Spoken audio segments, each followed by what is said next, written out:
En 1965, Henri Salvador chantait « Le travail, c'est la santé, rien faire, c'est la conserver. Les prisonniers du boulot ne font pas de vieux os ».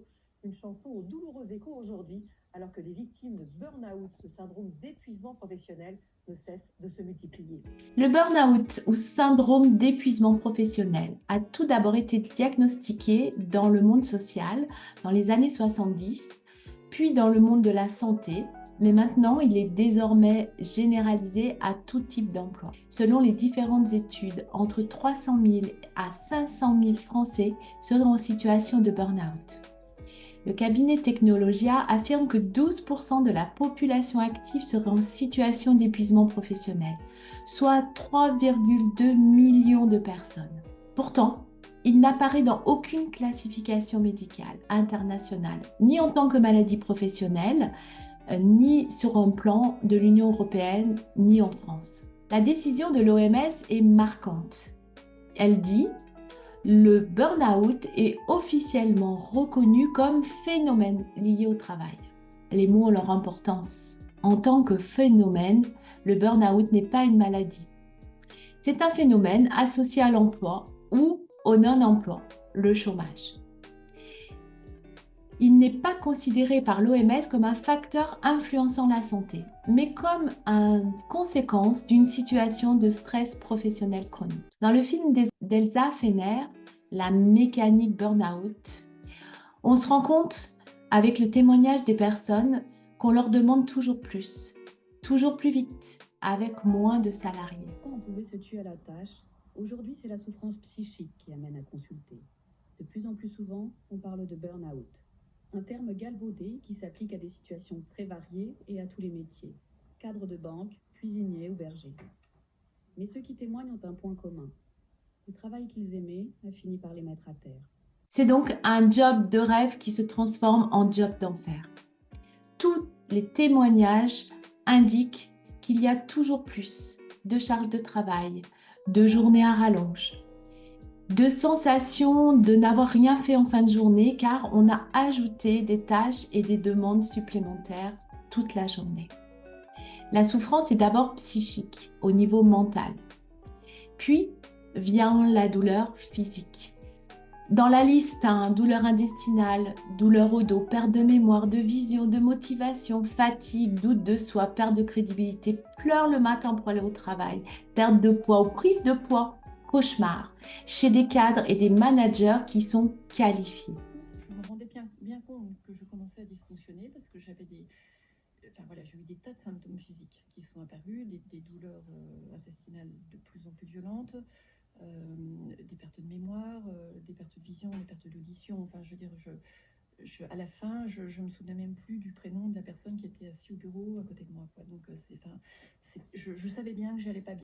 Le burn-out, c'est un effondrement, une remise en question de la confiance de soi. Ça va bien au-delà de l'épuisement, indique Daniel Linard, sociologue au travail. Ça vient toucher la valeur personnelle. Et la personne qui est victime du burn-out, elle s'isole car elle travaille tout le temps. Elle n'a même plus le temps d'avoir des contacts sociaux. Certains le voient comme une contrepartie, un mal nécessaire au succès.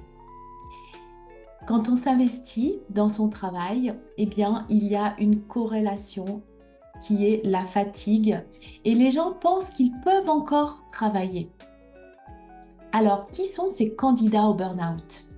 Eh bien, ce sont des personnes qui sont très engagées dans leur travail parce que la valeur travail est capitale, parce qu'elles aiment ce qu'elles font, elles sont passionnées, elles ont fait peut-être aussi de longues études pour cela. Elles s'identifient totalement à leur fonction. Ce sont des personnes qui ont comme caractéristique le courage, la valeur donc travail et qui sont capables d'abattre une quantité importante de travail. Elles sont autonomes, elles ne demandent pas d'aide et en plus, elles sont compétentes. Alors, ce n'est pas le stress qui est le problème, mais c'est la récurrence dans le stress et l'absence de récupération. Vous savez, cette récupération, ce moment de détente entre deux tensions, c'est capital pour éviter le burn-out et favoriser la performance au travail. Le stress, stingere en latin, étirer, met en mouvement. C'est intéressant pour effectivement commencer une activité ou être en activité. Mais le problématique, c'est ce stress chronique qui se répète inlassablement, sans pause et sans moyen de récupération. Le stress provoque un ensemble de réactions physiologiques comme la sécrétion d'adrénaline, de cortisone et un rythme cardiaque élevé, des tensions musculaires. Donc pour mettre en mouvement, tout comme l'élastique, mais ces hormones sont toxiques sur le long terme et elles empêchent une remise à l'équilibre du corps et de l'esprit. Plus le stress s'accumule, moins la récupération est possible. La personne travaille alors plus longtemps, plus fort, pour compenser sa baisse de performance. Le cercle vicieux est installé. Les temps de repos de fin de semaine ne permettent plus la récupération et l'accès à des phases de détente pendant le temps de travail.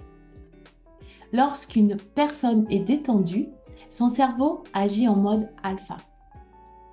Et plus la personne est stressée, plus le niveau d'onde alpha diminue et plus elle va être en onde cérébrale élevée. Et c'est là que réside la clé de voûte de la prévention.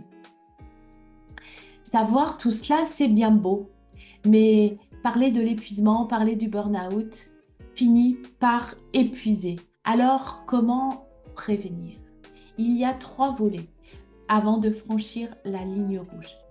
Le premier cycle pour renforcer ses batteries, c'est anticiper, muscler son énergie. Tout d'abord, ça se passe au niveau mental. C'est important peut-être d'aller aussi libérer le passé, d'aller regarder aussi ce qui vient influencer dans la sphère professionnelle les problématiques personnelles. Parce qu'on a beau dire que l'on sépare la vie privée de la vie professionnelle, c'est absolument faux. Si on a des problématiques dans notre vie personnelle, elles viennent influencer la vie professionnelle. Et on vit tous des moments de crise, que ce soit dans le couple, avec les enfants, avec la famille. Et donc c'est important au niveau de la charge mentale d'aller s'occuper de ces problématiques personnelles. Être en onde alpha le plus souvent possible pour pouvoir libérer et aussi pour pouvoir se renforcer, se muscler au niveau de son énergie et développer des hormones du bien-être. Poser ses limites, c'est capital. Savoir dire non, même si cela a des conséquences professionnelles. L'étayer aussi ce non, ou le reporter lorsque les limites sont trop courtes dans la demande. Respecter ses valeurs. Quelles sont vos valeurs? Et ça sert de guide, de route, ça sert comme une ligne de chemin de fer pour pouvoir se respecter aussi soi. Au niveau émotionnel, développer l'intelligence émotionnelle, comprendre, connaître ses émotions est capital pour renforcer sa batterie énergétique. Au niveau physique, respecter ses cycles. Action, activité, repos. La nature a des cycles. Pourquoi nous serions différents? La nature n'est pas tout le temps au travail. Elle n'est pas toujours en mouvement. Au niveau énergétique, libérer aussi le passé et venir comme nettoyer son environnement énergétique. C'est quelque chose d'invisible puisqu'elles sont sécrétées par ces fameuses ondes alpha au niveau biologique mais aussi au niveau énergétique. S'il n'y aurait qu'une chose à retenir de tout cela, c'est être en onde alpha 5 à 10 minutes par jour. Le deuxième cycle, résistance. Garder son efficacité. Au niveau mental, eh bien, c'est relativiser. Parce que lorsque l'on a des demandes, lorsque l'on est sollicité, peut-être c'est intéressant de prendre quelques instants avant de faire action-réaction. Relativiser les demandes, les reformuler, reposer des questions, affiner. Et peut-être, vous verrez qu'en prenant de la hauteur, eh bien, il y a moins de stress, moins de pression. Savoir rediriger aussi nos pensées. lorsque l'on n'est plus conscient de nos pensées, lorsque on est habitué à voir ses pensées et on en a à peu près 70 000 à 80 000 par jour, dont plus de la moitié sont négatives et ne servent à rien, juste à se répéter les mêmes choses, eh bien ça permet de faire des choix conscients. Au niveau émotionnel, comprendre ses émotions et les traverser. Oui, je vis de la peur parce que mon supérieur vient de me demander de rendre un dossier pour fin de journée. Et j'ai peur de lui. Mais finalement, est-ce que cette peur est réelle ou est-ce qu'elle est irréelle?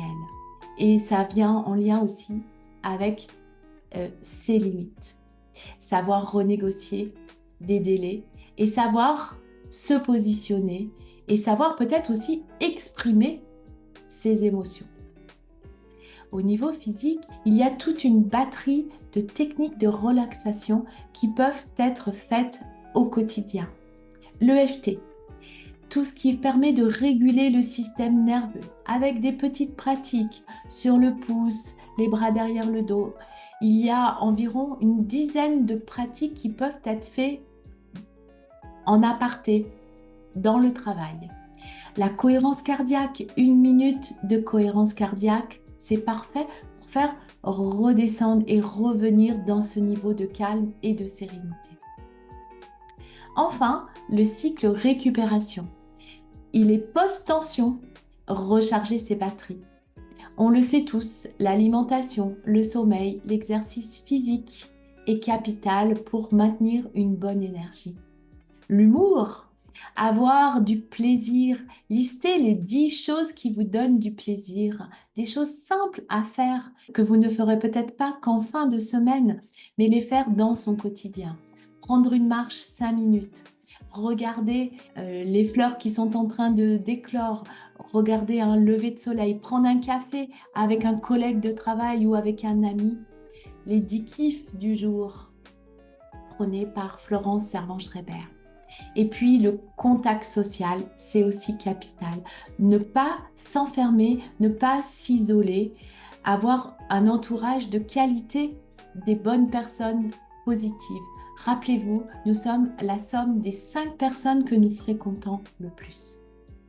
Agir sur ces 3 pôles que sont la prévention, que sont le cycle renforcement, le cycle résistance et le cycle récupération est capital pour ne pas franchir la ligne rouge de l'effondrement professionnel et même de ne pas aller jusqu'à l'épuisement professionnel.